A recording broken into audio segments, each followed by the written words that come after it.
March is Women's History Month, and this year the U.S. Embassy in Ashgabat has launched a new program. It's called First Time Online for Women Week. It's a week-long open house designed to bring Turkmen women and girls online for the first time. On the first day, more than 40 women came to the Information Resource Center to hear from our American officers and local staff about the endless resources available on the Internet. The center staff led hourly sessions that included an overview of how to use a computer and how to access the Internet, email, and general search functions. Practice time was set aside for participants to try out their new skills.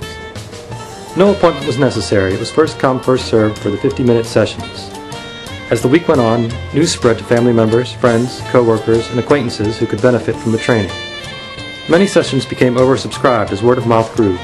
The Embassy now plans to expand the First Time Online program year-round in the IRC and to roll out the program to American corners in Dashaguz, Marie, and Turkmenistan too.